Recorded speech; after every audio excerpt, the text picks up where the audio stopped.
You feel this nervousness on the phone there? Sir, I've been trying to make an urgent phone call up there. Well, I don't think it's something I want to do on an overseas phone. You gotta make some phone calls. Hang up the phone. Prank caller. Prank caller. Ladies and gentlemen, welcome once again to Packernet After Dark. This is the call-in show of the Packernet Podcast Network. If you'd like to call in, if you'd like to participate in the show, please feel free to do so. The phone number here is 608-501-0718. New callers go directly to the front of the line. And if I'm not mistaken, this is 3 in a row. So I think we got something big starting here. We got a lot of people that have been listening and not calling. And now is the time. Now is that time. You know the thing. It is time. I'm not going to do the thing. You know the thing. But new caller, what's going on? Yeah, hey, Ryan. Long-time listener, first-time caller. My name's Dylan over in Oregon. What's up, dude? Look, I think this is a good time for us to be cautiously optimistic. Things are looking good. We always worry about injuries and what is to come, but so far things are looking good. And with that optimism, I would like to take a hard left turn here and ask, where are all the fans that were calling for Goody's head a few months ago? Where are you guys at? Crying, dreaming? Are you the people that nobody will play board games with because as soon as you lose, you just flip the table and walk away cussing?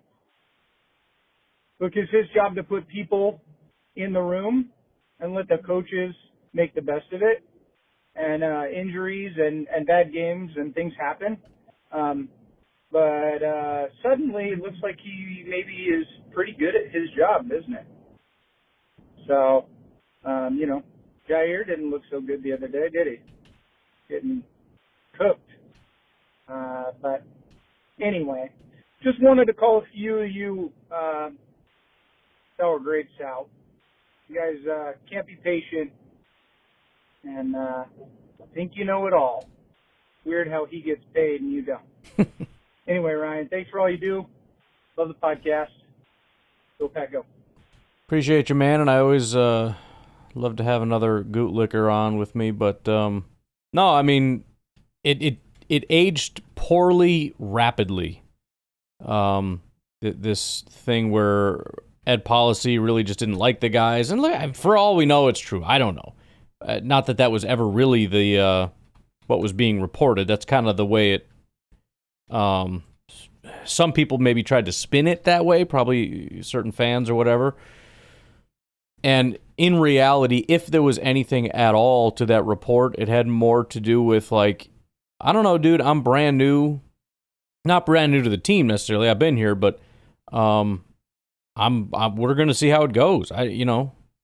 Why why do I have to make a decision today? Let's just play the season out because sometimes crazy stuff happens. It's no different than with players sometimes, or we can extend them or we can just not and see how it goes, even though we're 90% sure that that's what's going to end up happening. So, yeah. And look, I had said that this year's going to be a big year for Brian Gutekunst because we're, from my vantage point, kind of on the fence in terms of, if some of these guys start to step up, then he looks like a great GM. Jordan being the biggest one. Some people, it was never a doubt. For me, it was, I just want to see it, that's all. But Jordan was a massive one, and then a bunch of other draft picks were very, very important. And now, obviously, with the situation we're in now, not only with Jordan looking good, I think most of us are at least happy with Golden, whether or not he's produced yet. Tucker is, not that he was ever a question either, but is taking a bigger step. Then you got guys like Devontae Wyatt that are looking good. Van Ness is looking good. Guys that I had even borderline ruled out, like Bullard, which was stupid. But, and PFF still doesn't like him, but I don't really care. I love what he's doing out there. Quay is still Quay, but he's not like this horrific version of Quay that we kind of thought he would be. He's just more of a Robin, a decent Robin to the Edgerrin Cooper Batman. So we'll see how these things shake out. We obviously all heard the takes that, he's got to win a Super Bowl or something. It's like, no, dude, no. And I can't tell you what policy he's going to do. If he wants to ruin this team by firing everybody because we go to the NFC Championship game and lose or something, then I will just not be a big policy fan, I guess. I don't know.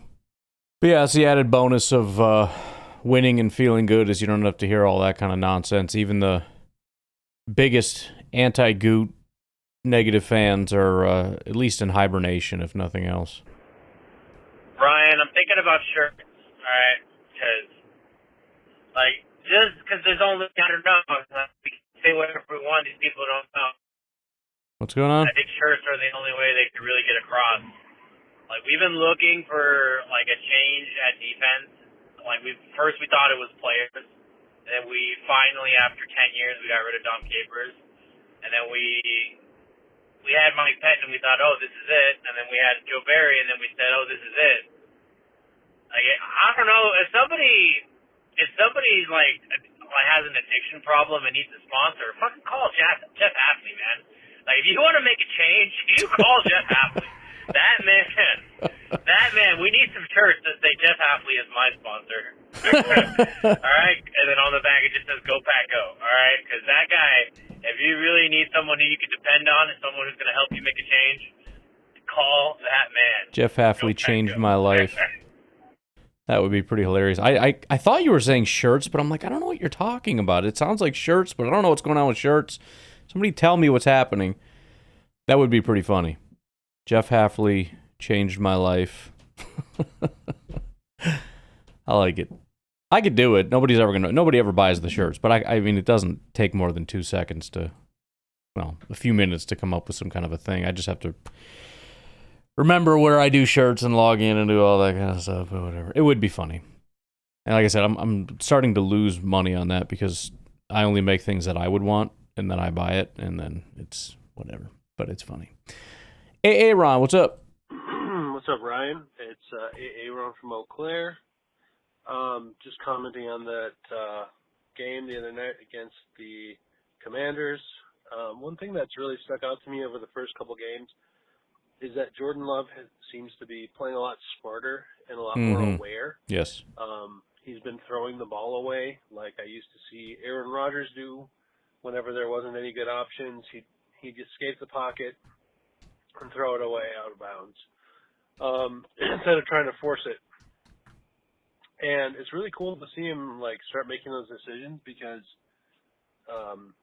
we've all seen a couple of times last year, the year before, where he would just throw it in an inadvisable situation.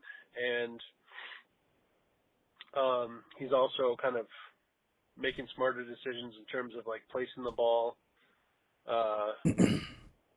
on the outside of the coverage versus right into coverage. Right. Placing it deeper than shorter, so that it doesn't have a chance to get picked. So, whatever his ceiling is, as far as being a really consistent quarterback, I think if he can play like that and make smart decisions, his arm talent is no brainer. Sure. He's been making some outstanding throws, and he's been making more of those wide open throws happen too, like Tucker Kraft. Yeah. Some of those things where the guys are really schemed open. He's been doing a really good job at just getting the open guy. So I'm really, really happy to see that, and it's been really fun to watch. So yeah, I'm just wondering if everyone else is seeing the same thing I'm seeing, which is just he's just he seems like a much more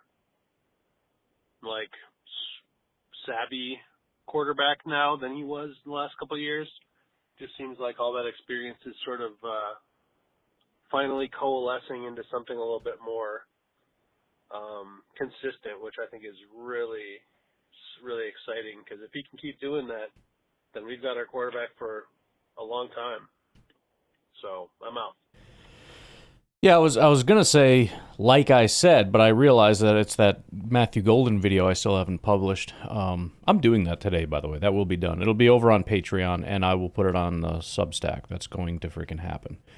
But one of the things that I kind of pointed out is, there were times with, I think, Watson and maybe some other people, and again, no better quarterback in the history of the world than Aaron Rodgers. I'm not trying to disparage, but toward the end, there was a lot of like, he's open, why aren't you throwing it? I don't understand what's going on.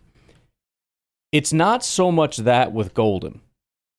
What I see that, it's maybe disappointing because, oh man, he was open and he didn't throw it to him.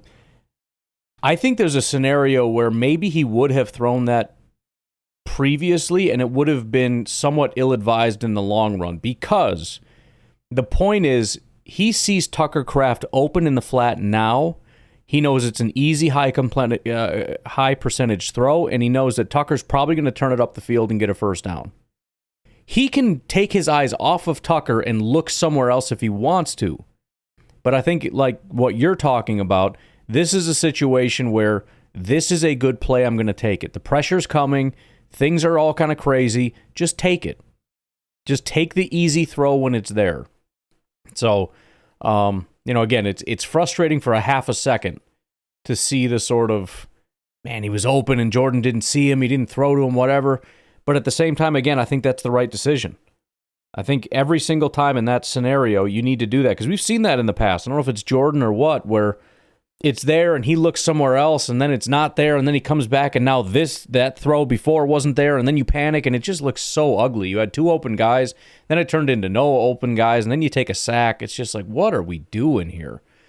He's avoiding that. So, yeah, I have seen that. I have noticed that, and I really, really like that. And I'm sure Matt LaFleur does too. What's up, Ryan? Kyle from Madison. What's my up? friend, how are you? Packer Nation, how are you? I know how you are. You're great. Yeah. We're all great. Got a chance to listen to your pod since I called last, and it's nice to hear we are simpatico. Oh, yeah. On a great number of things. I'm going to tell you, I'm excited about this team for a lot of reasons. But going into this weekend, when our team's got the best record in the NFL, because we're one of two teams that have played two games, I can sit back, I can relax, I can cheer against all the teams that I hate. And maybe more importantly, for those of us, and I guess I would probably count the players and coaches of the Green Bay Packers amongst these people, but for those of us who are so sick of hearing the entire offseason and most of last season that the Packers can't beat the good teams, oh my. Yeah. I mean, I guess we're going to find out whether or not the Lions and the Commanders are good teams. But, I mean, I'm reasonably sure they are. I think so, too.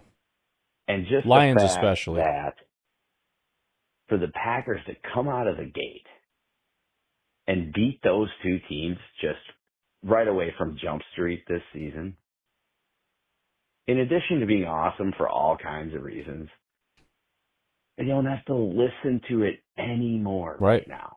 Dead. You know what I mean? In 2 weeks, it's dead. I don't have to listen to that stupid narrative anymore. I know. And when you think about what could have been if we dropped one or both these games, yikes. It just would have been freaking miserable. Well, people are already making excuses, like, oh, the Lions aren't that good, and oh, Washington's not that good. And then they beat the Bears, and it's like, okay, maybe they're kind of good or whatever.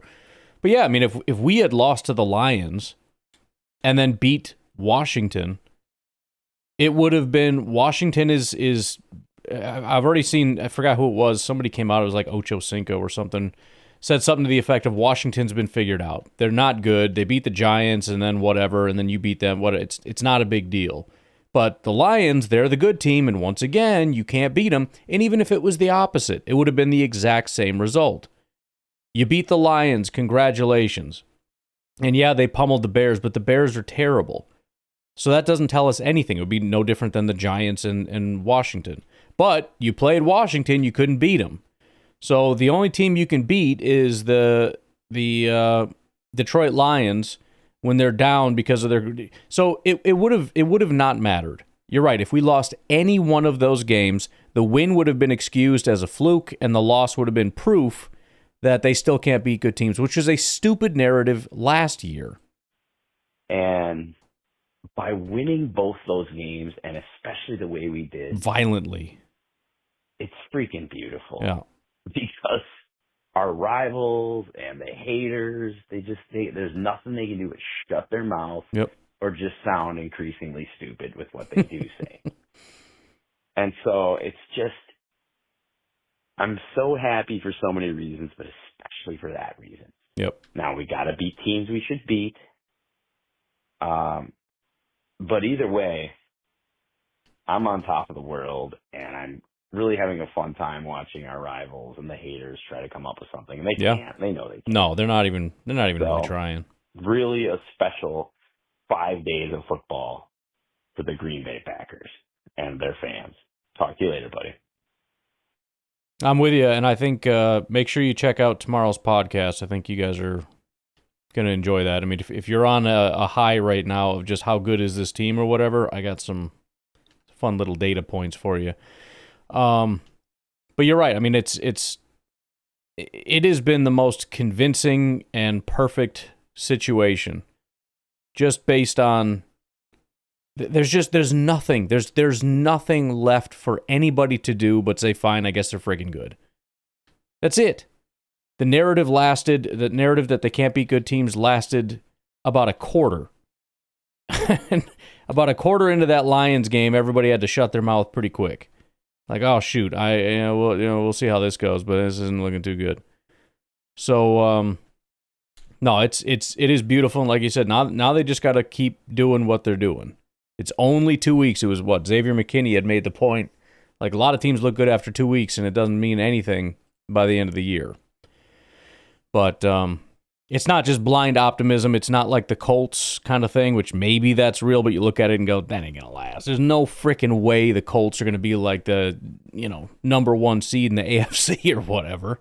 I mean, crazier things have happened, but that would be up there with one of the craziest. It would actually be similar to the Vikings, to be honest. You thought it was going to be one of the worst teams in football, and they end up being one of the top teams in football. So it would be the craziest thing since last year's Vikings team. All right, let's take a break. We got a couple more from Kyle, and we'll see what he has to say, I guess.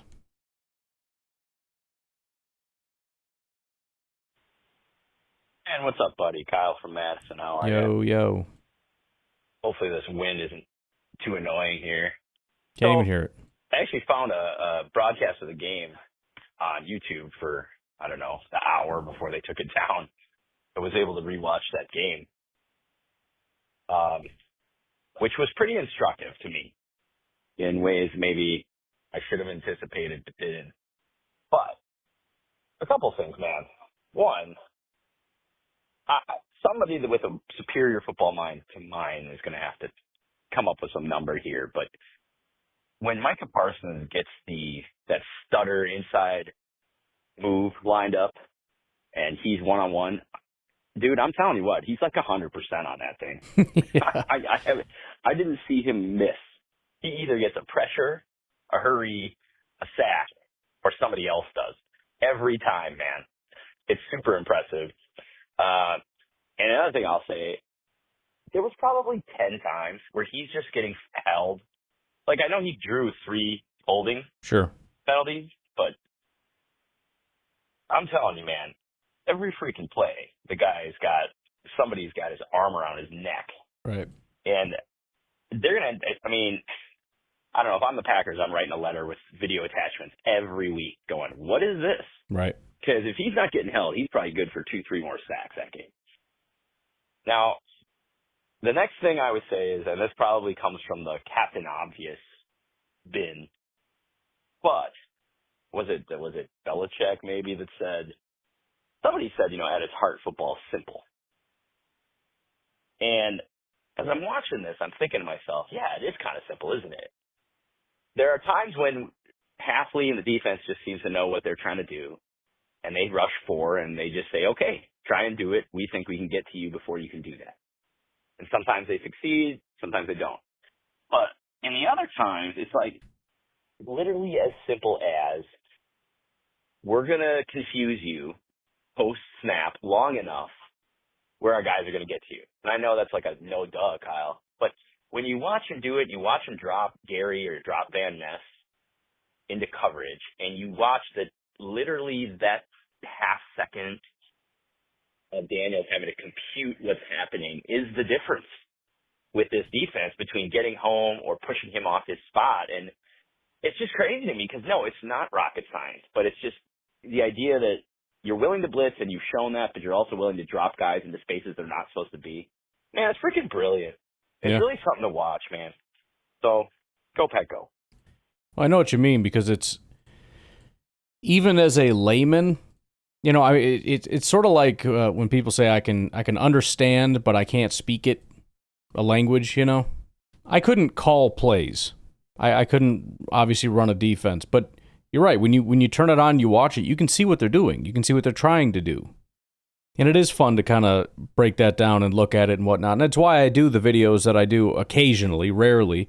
A lot of times it's just by myself watching, but it does kind of feel like I can speak to it. I do know, because you're right, it's not because I'm a super genius and I can just magically break this down without ever having learned it.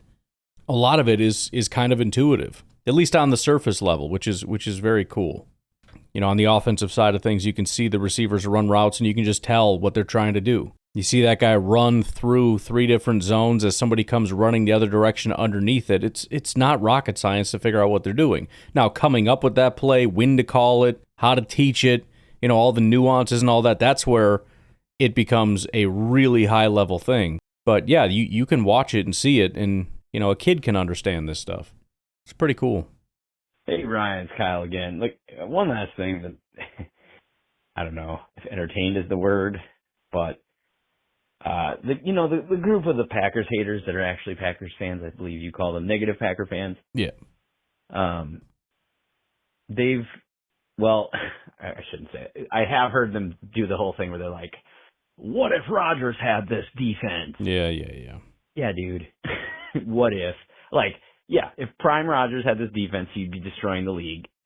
And if Prime Rodgers had the 96 defense, he'd be destroying this league. And it's just a stupid argument. But we know what they're not saying. They are not, all the Keyshawn Nixon and Lucas Van Ness haters, they're just crickets. Just your little buddy in the office there. That's all I hear. Crickets from that side of the argument. Not that those people ever take responsibility for their comments, but boy, it's real quiet on that front right now. Real quiet. Maybe that's because they both played freaking amazing this weekend or this Thursday. But yeah, gosh, people drive me crazy. They just throw firebombs as if their opinion is fact and anybody that doesn't believe it is stupid. And then when the evidence that beats you in the face, either in person or on your television screen, just pounds your eyeballs, they just disappear. I shouldn't engage with them. You do more than me anyway, because it's kind of an occupational hazard for you. But just something that was a little bit enjoyable this week to just watch those people go away. So just thought I'd throw that out there for you. And if you people are listening, ha ha. Yeah, as far as the Rodgers thing, I mean, the only thing that annoys me about it, I don't mind it as a thought exercise, and it there is a feeling of like, oh man, how cool would that have been? And to be fair, he did have that, and he won a Super Bowl with it. But what I don't like about it is you get sort of the Rodgers fan group, and it always has this sort of malicious kind of thing to it, as though this has been withheld from him. Like, we could have just traded for Micah Parsons before he even entered the league, and he could have come in and just dominated, and then we would have won lots of Super Bowls. But because Ted Thompson and later on Brian Gutekunst decided that they didn't want anything good for him, and they just didn't feel like trying to help him, you know what I mean? Like, it's just this stupid thing. Believe me, as I've said before, if there was an opportunity to get a guy like Micah Parsons, they would have done it. They did things like this. It's just a very rare opportunity. So yeah, I agree. It would have been awesome if that was the case. And we, obviously we did go out and get Charles Woodson, and that had a massive impact, and it helped our defense, and we won a Super Bowl. We got Julius Peppers. It wasn't quite as big, but it was kind of a half a swing. It was a really good opportunity to get a guy that still had some left in the tank, and we got the best out of him, and it was a very cool thing. They did what they could with what they had. This is an unbelievably rare opportunity, and they swung and did it. It is not malicious to Rodgers, which is the most weird conspiracy theory in the world, that they just refuse to help him. And then when Jordan gets in, just to prove that they were right, now they're actually going to try to win. And be like, haha, see, Rodgers isn't actually good. Jordan's better. Like, that's happening in your head. Only in your head is that happening. Hey, Ryan. All right, I got a little kind of a thought experiment for you. Or question, see if you can answer this, because I've been thinking about this. I strongly feel that Evan Williams and Xavier McKinney are now a top 3 safety duo in the league. Okay. And I want you to try to talk me out of it. I know it's only been 2 games this year, but we saw, we did see some serious flashes out of Evan Williams last year. Just the way they're playing right now, I think they're top 3. Now, there's 2 teams that I think you can make a really good argument are better. But what do you think? Maybe I'm crazy. It's possible. Maybe I'm just a fanboy. But I think, if this keeps going this way here, who has a better safety duo? The only 2, maybe I'm missing some here, but the only 2 I keep thinking of are probably Branch and Joseph in Detroit, and then probably Simmons and Bates in Atlanta. And then it's probably Williams and McKinney, doesn't it? Maybe I'm missing somebody here, but dude, that's crazy. If you and our secondary gets so much crap, and it's like, the safety play. You haven't even noticed it yet because you haven't had to notice it, but I just can't think. I mean, they've got to be a top 3 unit, right? I don't know. Just some food for thought, man. Let me know what you think. All right. Peace. All right, well, the Chargers have Derwin James, but I don't know. They got another guy by the name of Tony Jefferson, 2013 undrafted free agent. He's kind of, his grades aren't terrible, but the fact that he can't have it hold down a job for more than a half a season is, I think that's kind of disqualifying as a duo. Baltimore has Kyle Hamilton, who is, you could argue the best safety in football, but he doesn't have anybody next to him. Nobody even plays anywhere near. Who's the other? Malachi Starks. Okay, it is Starks. So Malachi Starks is a first-round rookie. So we'll see what he can do. That potentially could end up being a dominant duo. Georgia Bulldog hasn't been a great start so far, so we can't put them up there.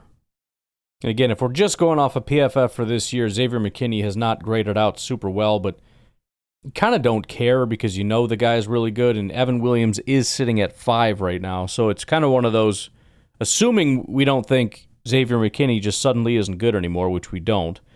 The question only is Evan Williams for real?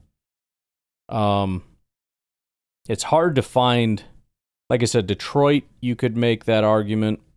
Let me look at last year, because this year it's kind of, you're seeing names at the top that are like, I don't think that's going to last. Especially when you say top 3. It's hard to imagine that there's going to be 3 teams better than what the Packers situation is. Eagles have C.J. Gardner-Johnson, but kind of nobody else.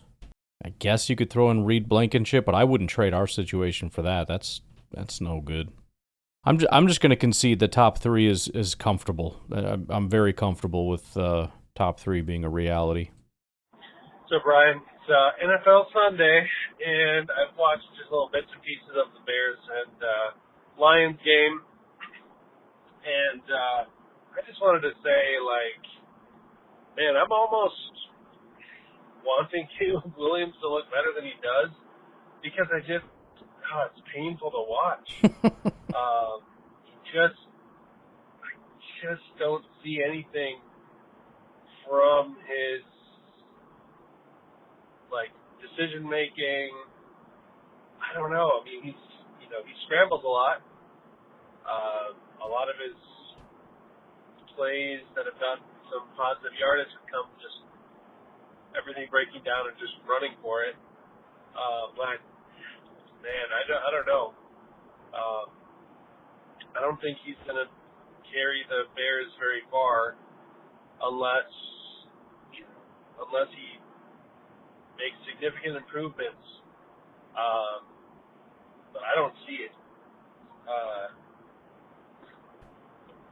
So, anyways, it's weird because I'm like, at the beginning of the game, I was like, oh, it's going to be hilarious to watch the Lions trounce the Bears.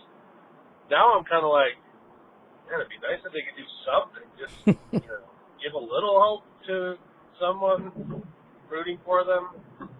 Like, I don't know. It's got to be painful. It's got to be painful. But, anyways, I also wanted to say the way the Packers defense has been playing has to have the NFC North teams and their fans either in denial that they're as good as they look or just absolutely crapping their pants. Yeah. Because, like, I don't know, if I were a Bears fan or a Lions fan right now and seeing the way they just played these two playoff teams from last year, I'd be like,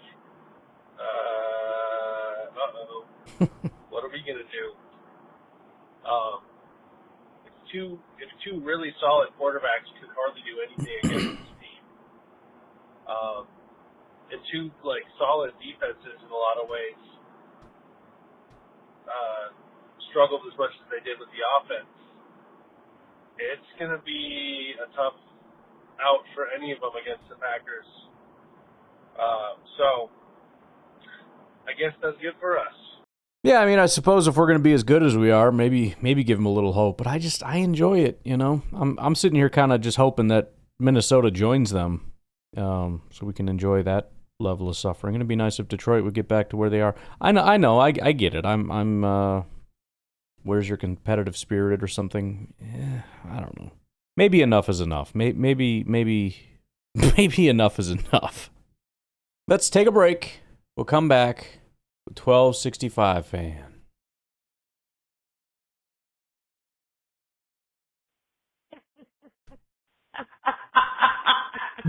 I am so happy you waited. You waited to do laughing at the enemy. OMG, this frickin' Lions Bears game is hilarious. Oh my god. I'm like crying in tears. It's so funny. But anyway, the first games today on TV, kind of crap. Bunch of crap. So where is everybody? I mean, where's all these teams? Right. Where's our competition? I don't know. It's just meh. Anyway, coming from a spoiled Packers fan. Yeah. Okay, Paco. Not good enough, folks. Get your crap together, all right? Because this is not good enough. Actually, I think it was Rasheed Walker was talking. Who is at my freaking door? At the front door. People being nice and stuff.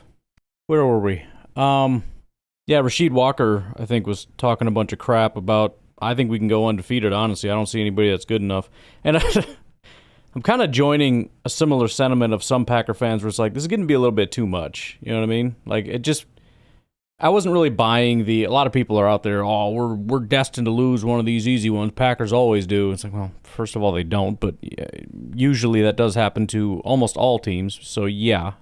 I don't know why everything has to be like, the Packers always ruin their Packers are the worst. Like, where does that come from? What are you talking about?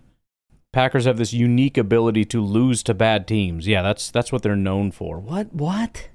Anyways, people are so on the train that it's starting to feel a little uncomfortable when everybody bets on the Packers to win. I mean, the Cleveland Browns, obviously, but still.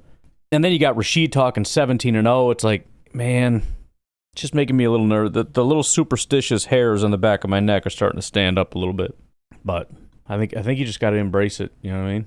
Just got to love it, live it, dig it, all that. Hey Ryan, it's Drew from Green Bay, and I just wanted to address some people who are out there that were wondering if the Lions and Washington are still good, and it's still early in the season. Do our wins actually mean that much? Yes, they do mean that much. We have one of the best. We beat two of the best teams in the NFL, and there's not too. I mean, maybe the Eagles are the only other team in the entire league that can. That really have a claim to that kind of record. I mean, if you look at last year, Washington had 12-5, and Detroit was 15-2. They're both pretty serious playoff contenders, and both were expected to be good this year. It's not like, Washington lost Jaden Daniels or something. And we beat those two teams by a combined 23 points. And now after the 2 weeks are over, we can see that both of those teams went on to beat their other teams by a combined 46 points. So, I mean, it's just a little bit ridiculous. It was always ridiculous to say that Washington and Detroit might not be as good this year. No, going into the season, everybody thought they were good. And as soon as the Packers beat them, it's like, oh, we don't know, so hold on. No, I'm going to believe in this team until I have a reason not to believe. I believe we're the number one team in the NFL until proven otherwise. Because why not? We were really good last year. We were really good the year before. Or last, I don't know. If you go back 5 years, we've been pretty friggin' good. Right. And now we added that Micah Parsons, and he's looking really good, and we're blowing the best teams out from last year. What more could you ask for? So, I'm not, right now I'm going to say we're better than the Eagles. Yep. And, it's close, but I'm a Packers fan. So what if it's a little biased? I think you could go either way, but go Pack, go. Have a good day. And these things do fluctuate. I mean, I remember ragging on the Eagles because it's you're no good anymore. And then they kick it into high gear and they're amazing. And like I've said with the Patriots 1,000 times, and even the Chiefs, their record is usually pretty good. It's not this year so far. But even that, they don't look very good. And you're like, you're not going to be able to win anything. And they go on to keep doing what they do. And so that there is this constant vacillation with a lot of teams. Not everybody, I would guess most teams aren't just good and stay good or bad and stay bad.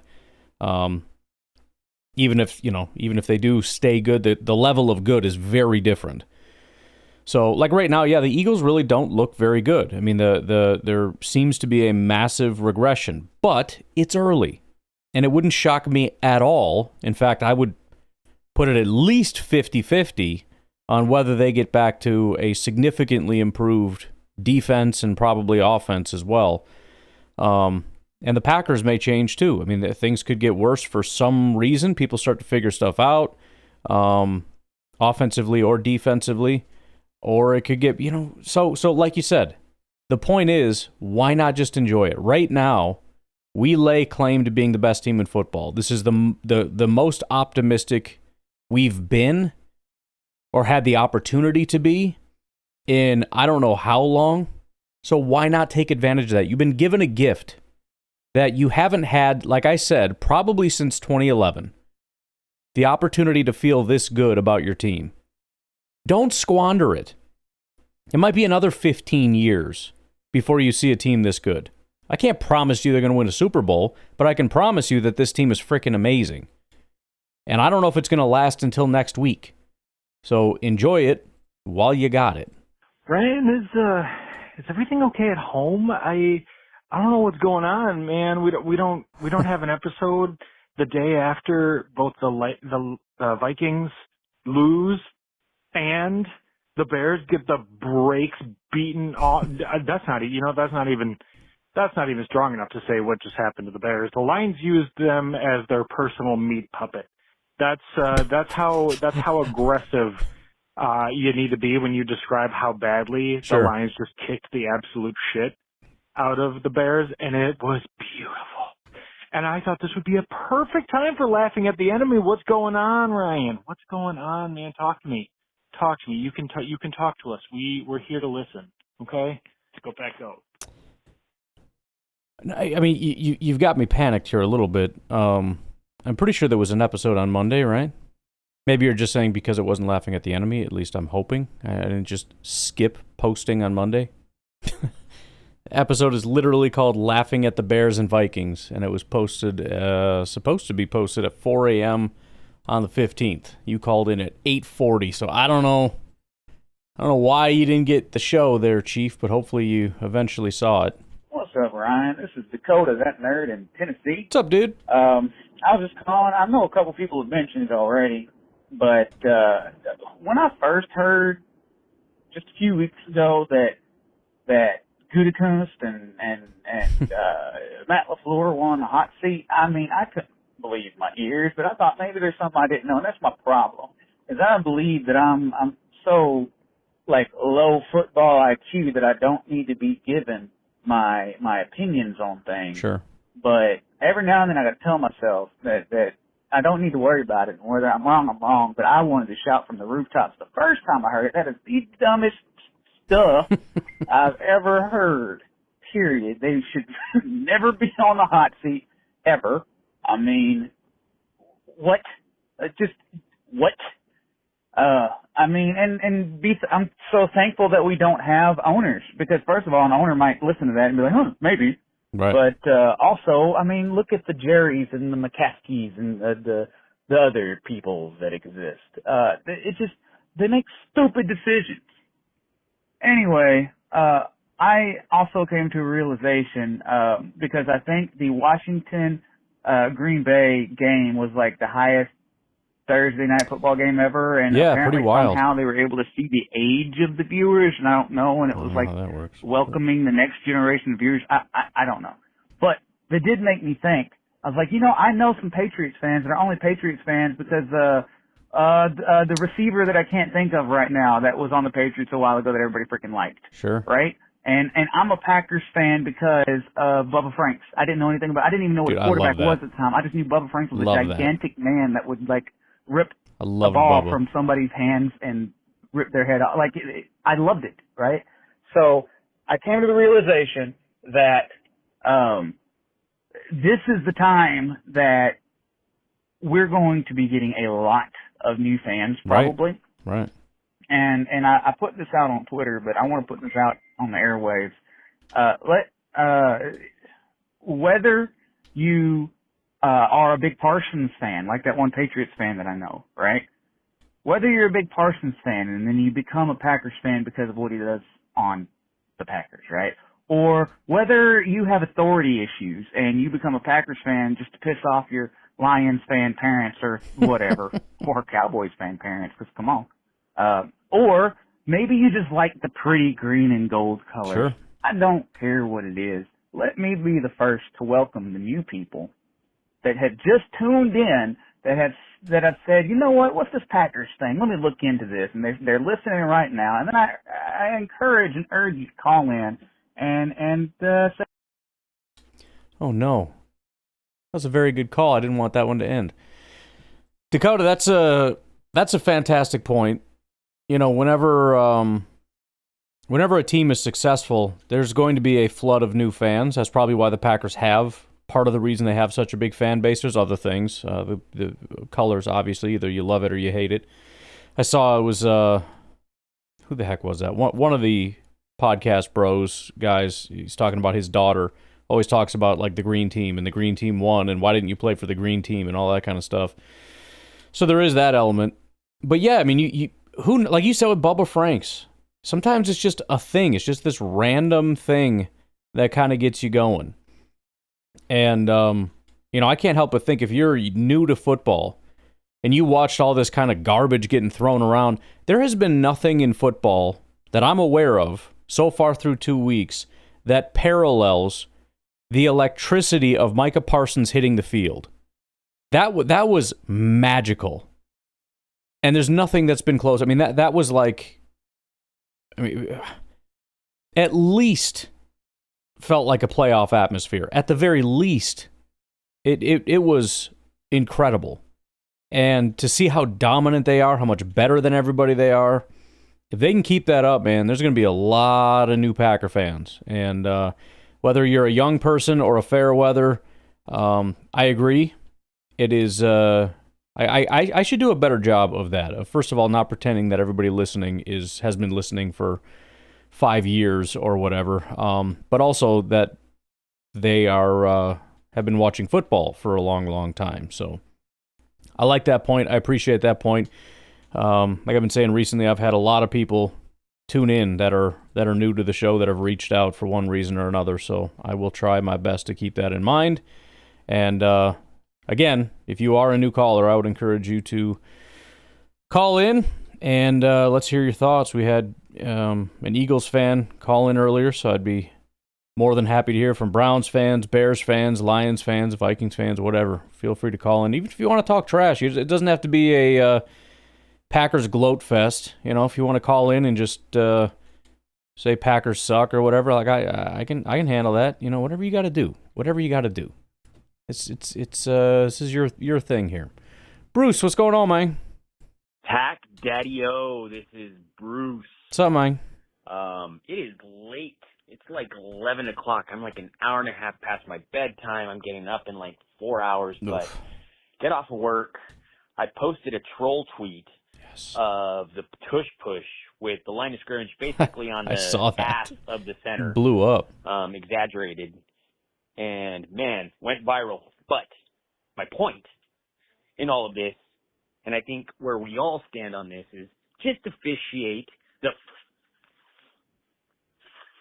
Yep. I can't say it. Yep. I can't say the word, but just officiate the play. Offsides, called neutral zone infraction. Done.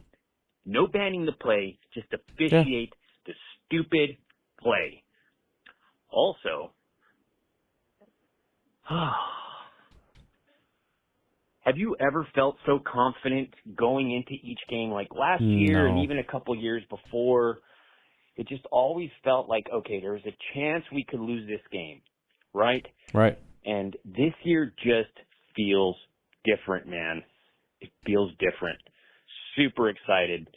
Don't know if we're going to win the Super Bowl. 15-1 last time we were this dominant and lost because once you're in the playoffs, it's no holds barred. But man, it feels good. Like, I am enjoying watching the games. I'm not as stressed as I usually am, number one. And number two, the Bears still suck.